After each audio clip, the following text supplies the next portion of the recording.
voltamos a ter investimentos em manufatura, indústria, graças a um grupo de trabalho em qual o Jorge fez parte.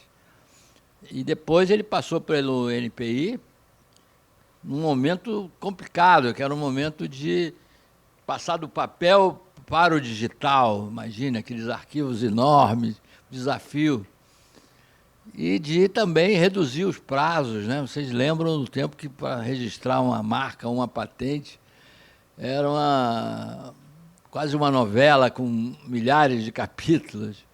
O Jorge fez um trabalho brilhante lá e isso. Então ele é uma pessoa que conhece muito a economia do estado do Rio, economia fluminense, e especialmente essa parte de tecnologia, né? Porque não só é um estudioso, mas é uma pessoa que esteve ali na prática acompanhando essa evolução. Mas nós estamos em tempos de inteligência artificial, né? Está todo mundo assim, alguns apavorados, outros exultantes. Um mundo que está vindo aí que a gente não sabe direito para onde vai. Eu acho que vai ser um mundo melhor, mas para isso vamos falar com um especialista. Deixa eu, Jorge. Jorge, é um prazer estar aqui. A palavra é sua.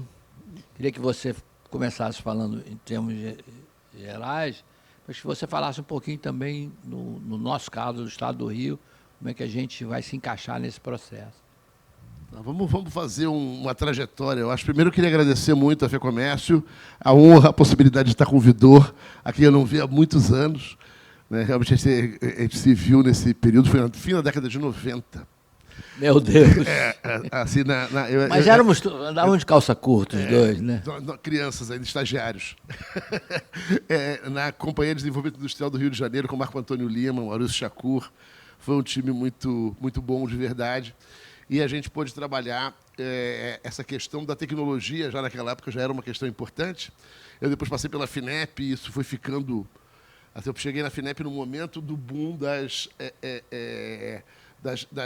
empresas de internet, né? Que depois teve a bolha dos Nasdaq, e depois a gente custou um pouco acertar o ritmo, mas acho que o Brasil conseguiu, de alguma maneira, se encaixar naquela onda, com um pouco de atraso, mas se encaixou.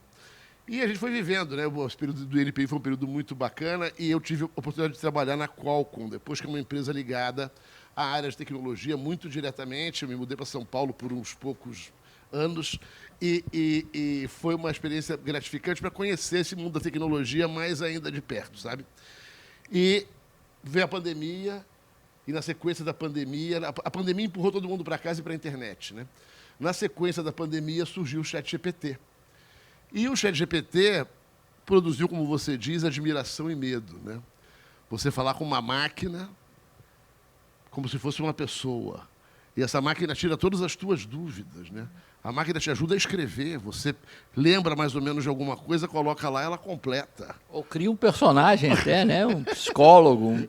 Não, assim, eu tenho uma aluna que ela é deficiente visual, e a gente conversando sobre isso em sala de aula, ela me falou, olha, professor, eu digo para você o seguinte, que para mim ela não só me ajuda a ler os textos, resumir, e ela fala, porque eu tenho interface de fala, como também me ajuda psicologicamente. Me faz ela me entende, né? E ela conversa e se aconselha com o ChatGPT. E para ela, que tem dificuldades que a gente não imagina, né, porque ela é deficiente visual, diz ela que é muito bom. Não sei se é a experiência de outros, mas a dela, ela faz o melhor relato possível. Então, eu acompanho você no otimismo, sabe? Eu acho que a tecnologia, ao longo da história da humanidade, né, hoje em dia eu penso a história como algo que é movido pela tecnologia, ou seja, a diferença maior que tem entre a nossa maneira de viver e a maneira de viver da Roma Antiga é a tecnologia de que a gente dispõe e é a que eles dispunham na época. É isso que faz com que as nossas vidas sejam tão diferentes.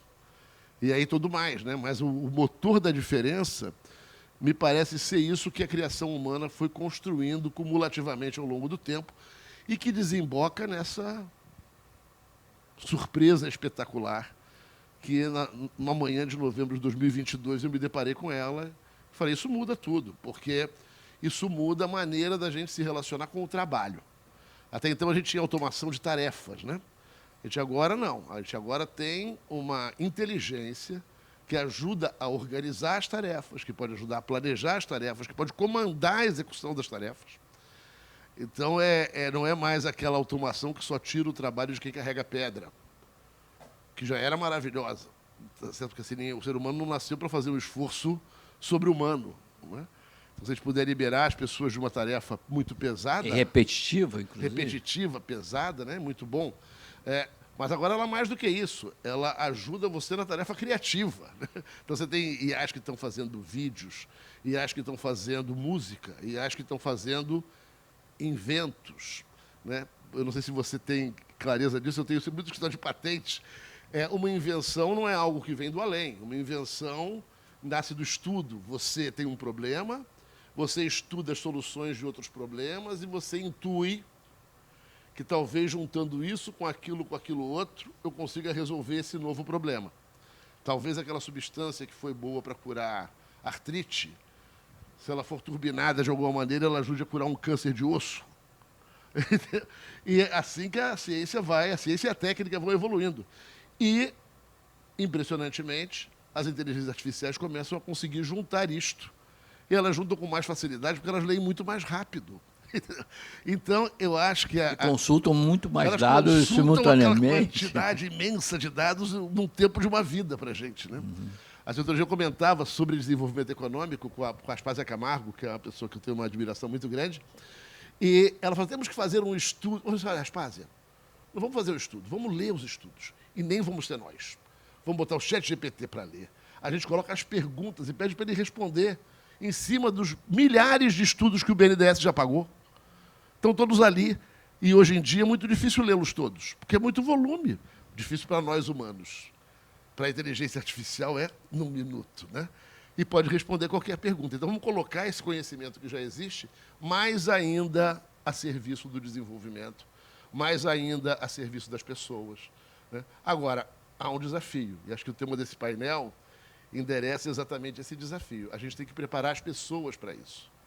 O Fórum Econômico Mundial fez uma chamada a todos os governos, já tem alguns anos, já tem uns 3 anos, foi antes do ChatGPT, para que se preocupassem com a chegada avassaladora da inteligência artificial e pensassem numa requalificação massiva de todos os trabalhadores. E colocou uma meta de requalificar 1 bilhão de trabalhadores durante a década de 20. Ou seja, até 2030, a gente requalificar no mundo 1 bilhão de pessoas para que tirem melhor proveito da IA e não percam seus empregos e não tenham que sofrer muito nessa transição tecnológica. E aí nós estamos aqui numa instituição que é dedicada à qualificação profissional, que é o SENAC. Né? Então, acho que esse desafio é um dos desafios que o Sistema S como um todo, o SENAC em particular, tem que endereçar e está endereçando. Né? O SENAC está reformulando os seus currículos de formação profissional, incorporando a IA e transformando os demais conteúdos à luz da IA. E existe um esforço que é de todas as instituições de pensar a maneira mais inteligente, mais eficiente para requalificar quem já está colocado. Porque a ideia não é qualificar os novos e esquecer os antigos. Né? Ou seja, a gente tem que trazer também os antigos para a nova tecnologia. E eu acho que isso é perfeitamente possível, inclusive porque a IA produz ela mesma a possibilidade de desenvolver estruturas de qualificação que sem ela não seriam possíveis. Se a gente fosse pensar, poxa, eu consigo treinar um certo volume de pessoas para entrar no mercado de trabalho a cada ano. Se eu tiver que retreinar todo mundo, aonde que eu vou colocar? Aonde que eu vou arranjar sala de aula para essa gente? Oficina para fazer treinamento, e monitor, e instrutor? Né? Eu não teria.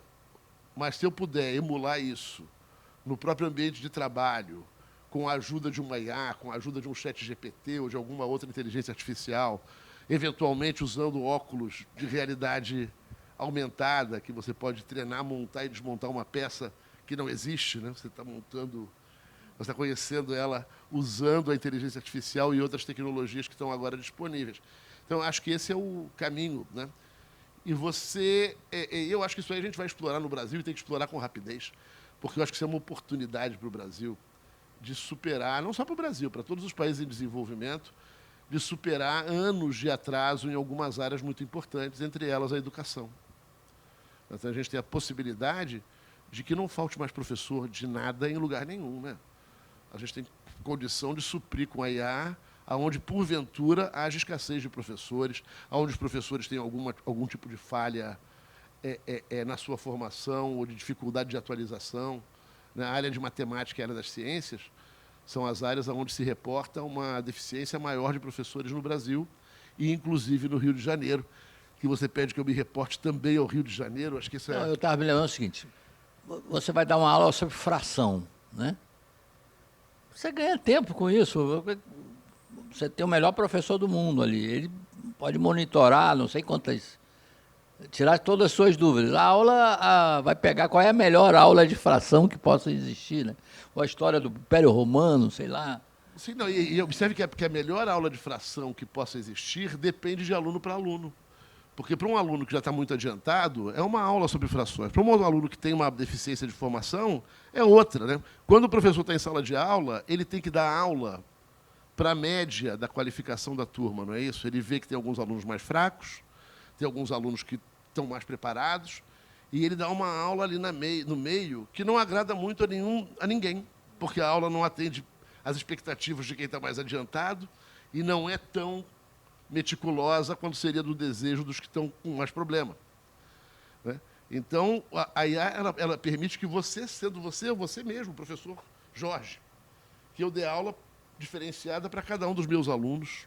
Se eu puder ter um avatar que atende individualmente cada um dos alunos e tira a dúvida desses alunos no seu nível, endereçando a particular dificuldade de cada um, isso hoje não é futurologia, isso está disponível, entendeu? E, Jorge, vamos trazer para o presente, então. Que estágio nós estamos, nós? Olha, eu hoje mostrei para meus alunos o ministro Barroso do Supremo Tribunal Federal apresentando no auditório do Supremo Tribunal Federal a Maria. Não sei se você teve chance de ver, está no YouTube. A Maria, o I e o A da Maria é de inteligência artificial. A Maria é uma robozinha. E ela chega dizendo que ela chegou ao STF para ajudar os ministros da Suprema Corte a fazerem decisões melhores e mais rápidas. Tá certo? E ela pode fazer tudo, ela está ajudando em tudo. Então, assim, a tecnologia está disponível. Em que pé que nós estamos? A gente está precisando investir. Eu acho que a gente está, nesse momento, na hora de tomar a decisão de introduzir nos diferentes campos a tecnologia da melhor maneira possível. A melhor maneira possível pode não ser a mais cara possível, mas eu aposto também que não deva ser a mais barata possível. Assim, eu acho que o Brasil é um país de renda média que aspira a ser um país de renda alta. E isso requer algum esforço. Se a gente ficar sempre na rabeira, vai ficar sempre na rabeira. Então, a gente tem que fazer a força e fazer, por exemplo, escolas. Eu tive na China 2 vezes, com um intervalo de 18 anos de diferença. É muito impressionante o esforço que aquele povo fez, do que era 18 anos atrás e do que é hoje, entendeu?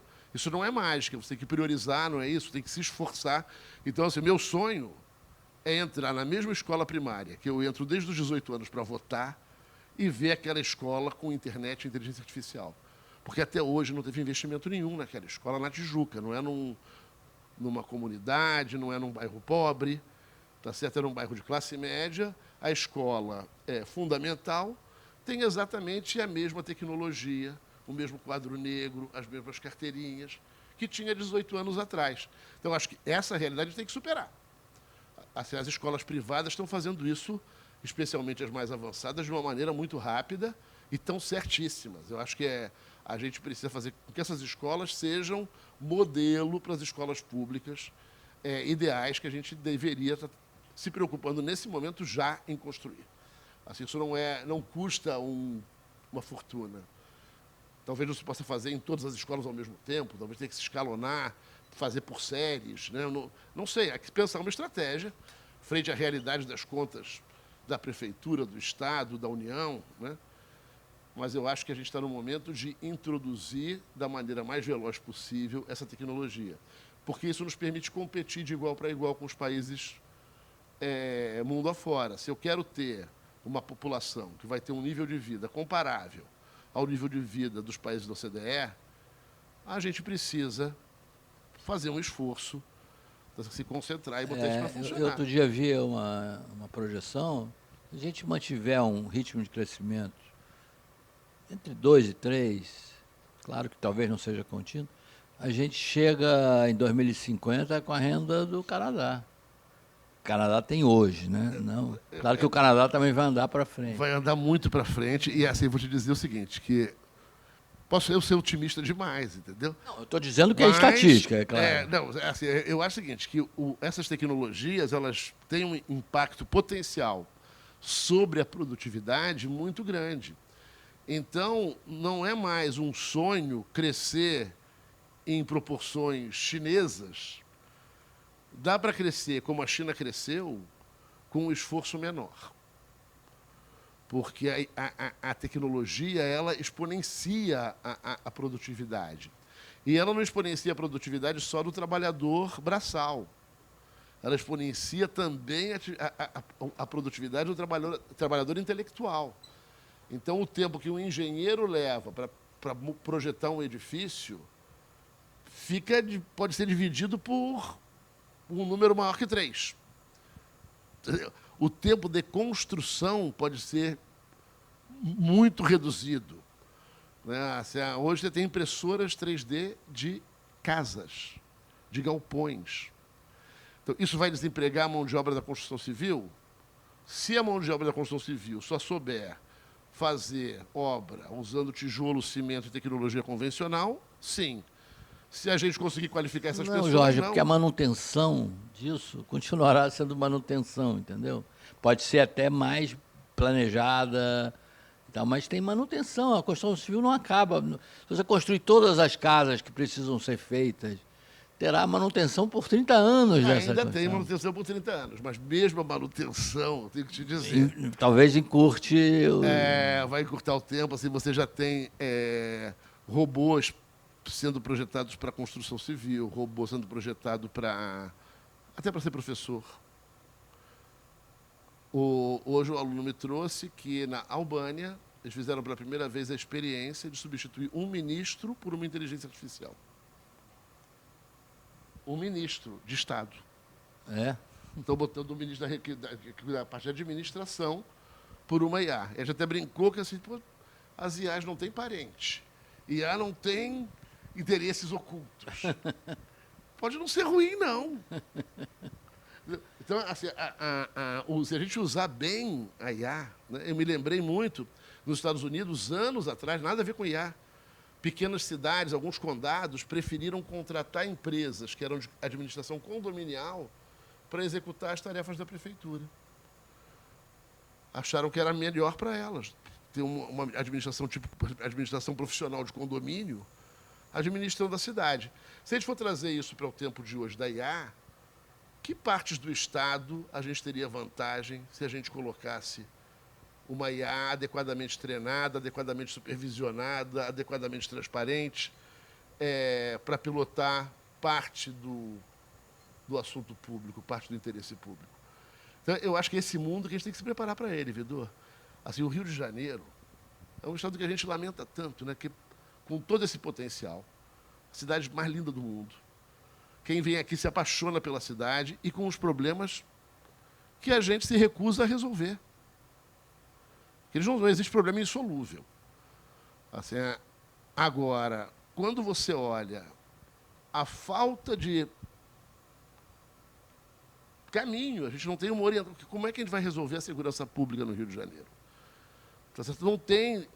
Você faz essa pergunta, algumas pessoas olham para você como se você fosse um ingênuo, uma pessoa tola que acha que o que não tem solução tem solução. Mas tudo tem solução. Outros lugares do mundo já enfrentaram violência pior do que a do Rio de Janeiro. Tudo tem solução. E aí, mais uma vez, a IA pode ajudar? Eu não tenho a menor dúvida de que a IA pode ajudar.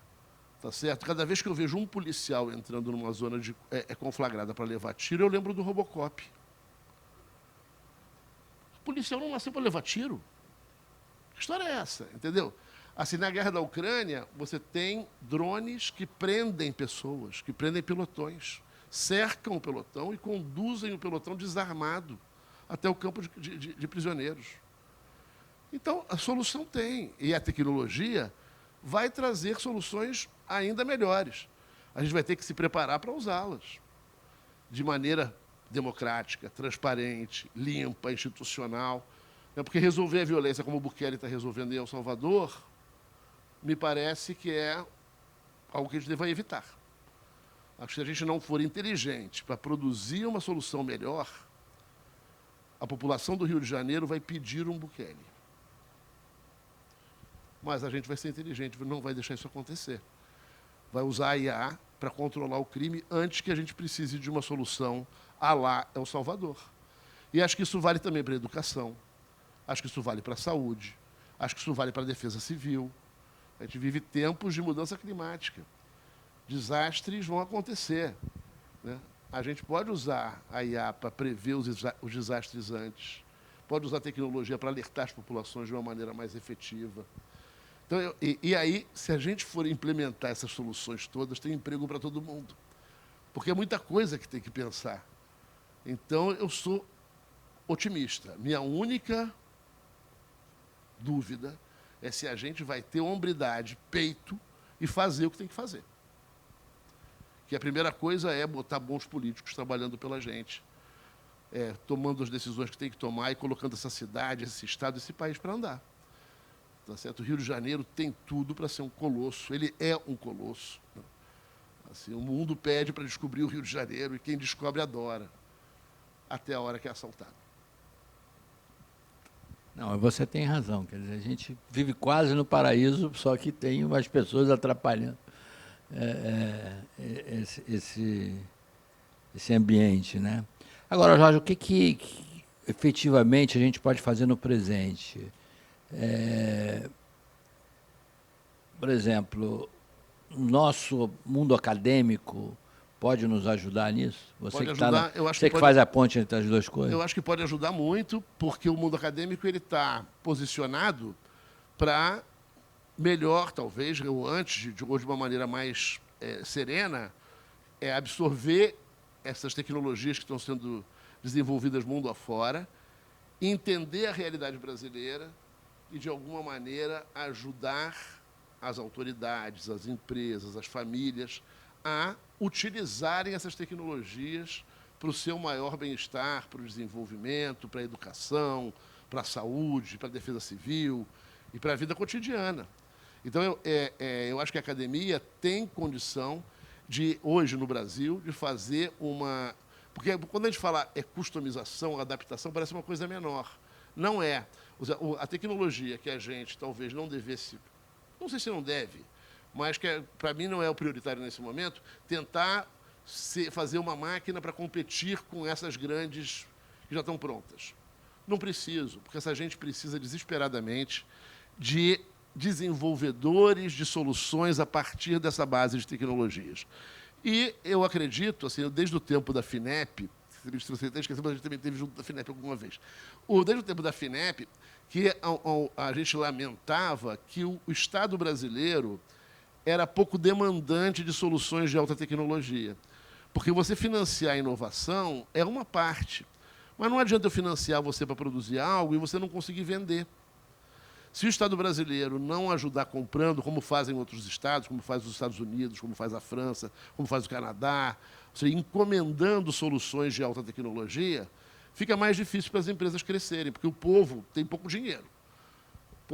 As famílias arriscam pouco, porque elas não têm dinheiro para perder, né? Então, quem pode arriscar um pouco mais, enfrentando problemas que são muito difíceis, é o governo. Então, por exemplo, se o governo usa a sua capacidade de compra para encomendar soluções para a educação, soluções para a segurança pública, soluções para a mobilidade, encomendar às empresas. Não é para ele fazer, ele encomendar para a universidade fazer. É encomendar para as empresas e a universidade pode ajudar o governo a encomendar e pode ajudar as empresas a atenderem a encomenda. E aí eu acho que a gente desenvolve produtos para exportação. Porque os problemas que a gente tem no Brasil, a gente não tem só aqui, tem problema de segurança, educação, mobilidade em todo o mundo em desenvolvimento. E alguns deles até no mundo desenvolvido. Então, se a gente desenvolve uma boa solução para a segurança pública, vai poder vendê-la. Se desenvolve bons monitores para apoiar o ensino de matemática, vai poder vender para o mundo inteiro. Então, eu acho que tem aí uma possibilidade de encomendar, que é agora. Entendeu? E não é só dos governos, é o governo encomendar, as grandes empresas encomendarem no Brasil. Né?